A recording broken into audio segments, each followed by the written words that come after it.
Assalamualaikum warahmatullahi wabarakatuh. Salam sukses bersama dan bahagia selalu. Perkenalkan, saya Rolis Haasi, guru matematika di SMP Negeri 2 Motilango, Kabupaten Gorontalo, Provinsi Gorontalo. Tolak ukur keberhasilan guru saat mengajar di kelas adalah dengan tercapainya tujuan pembelajaran. Pencapaian tersebut tentunya ditunjang dari beberapa aspek, di antaranya perencanaan pembelajaran, proses pembelajaran, dan evaluasi pembelajaran.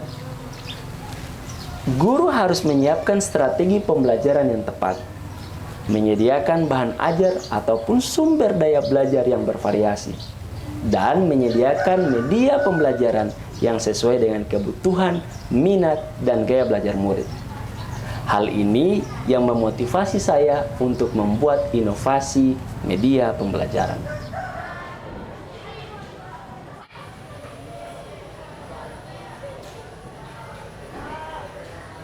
Pada video kali ini, saya akan membagikan bagaimana proses pembelajaran berdiferensiasi pada mapel matematika tentang sistem persamaan linear dua variabel kelas 8 di SMP Negeri 2 Motilango. Untuk membuat rancangan pembelajaran yang efektif, tentunya harus dengan melihat terlebih dahulu tujuan pembelajaran yang akan dipelajari.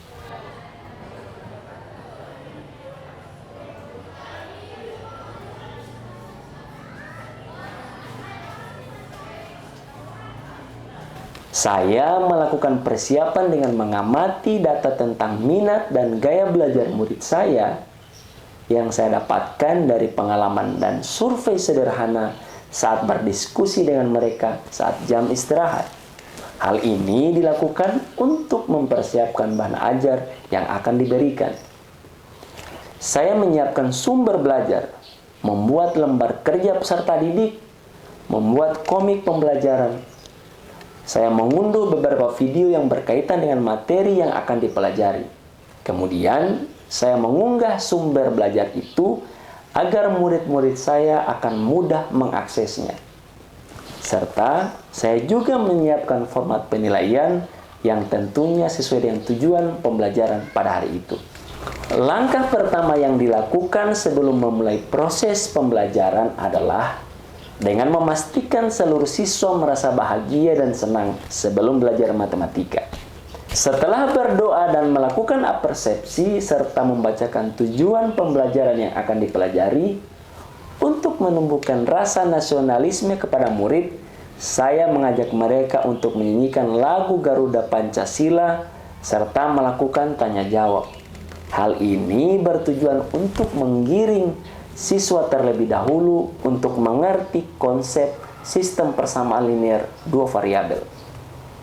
Selanjutnya, saya mengelompokkan murid saya berdasarkan hasil asesmen awal yang telah dilakukan sebelum proses pembelajaran dimulai. Asesmen ini dilakukan untuk memetakan tingkat pemahaman murid terhadap materi prasyarat dari materi yang akan dipelajari. Tentunya, dengan menggunakan aplikasi Quizizz, kita dapat memetakan tingkat pemahaman dengan cepat dan tepat.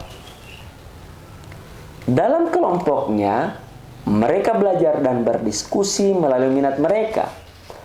Ada yang suka belajar komik, ada yang suka belajar melalui video, ada yang melalui lembar kerja peserta didik, dan beberapa dari mereka menggunakan internet untuk memperbanyak informasi yang akan dikumpulkan. Serta ada juga yang mempraktikkan langsung materi yang akan didiskusikan. Dengan menerapkan konsep Huyula, maka diskusi kelompok dapat terlaksana dengan baik.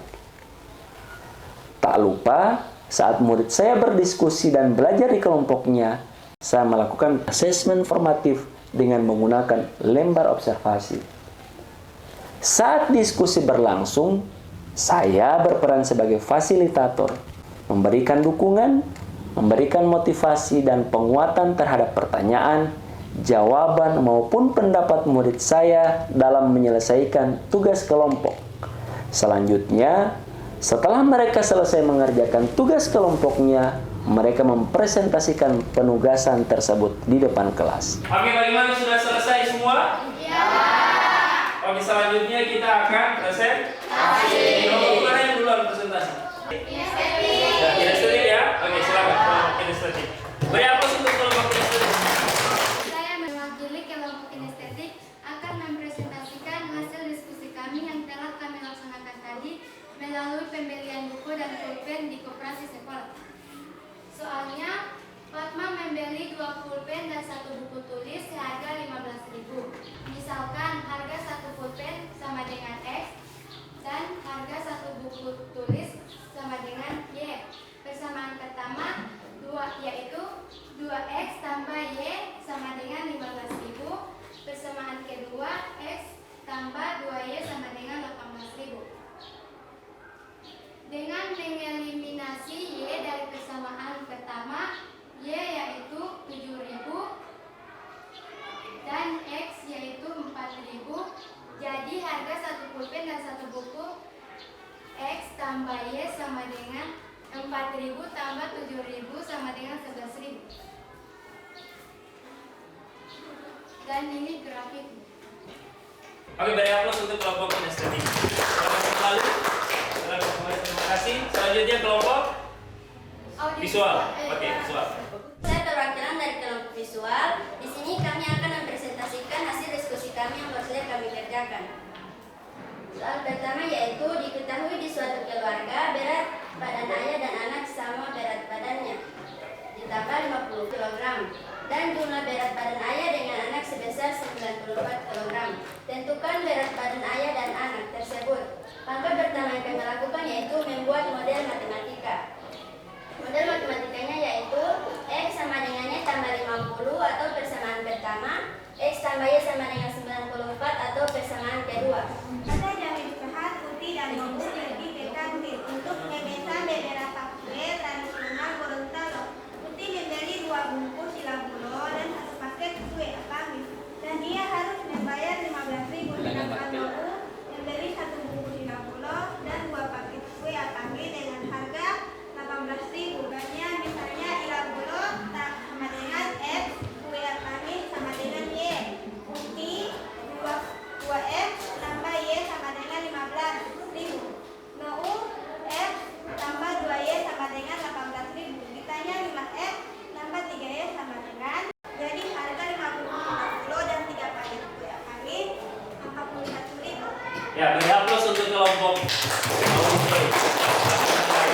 Hasil karya yang dihasilkan oleh murid saya gunakan sebagai penilaian sumatif dengan rubrik yang sudah disiapkan. Di akhir pembelajaran, saya melakukan refleksi untuk mengetahui perasaan murid saya setelah mengikuti pembelajaran. Dengan cara, saya melakukan survei dengan mengisi Google Form yang sudah saya siapkan. Dari hasil refleksi didapatkan informasi bahwa hampir seluruh murid saya merasa senang, suka mengikuti pembelajaran hari itu.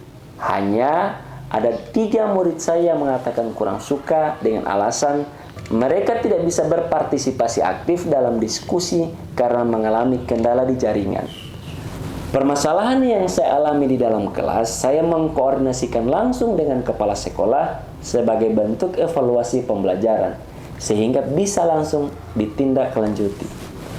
Untuk rencana pembelajaran yang akan datang, saya tetap menggunakan media pembelajaran yang dipakai, tentunya sesuai dengan minat dan gaya belajar murid saya, dengan mempertimbangkan saran dan masukan lewat refleksi dan survei pada hari itu. Demikian pengalaman praktik baik saya melalui inovasi penggunaan digitalisasi dalam pembelajaran berdiferensiasi pada mata pelajaran matematika.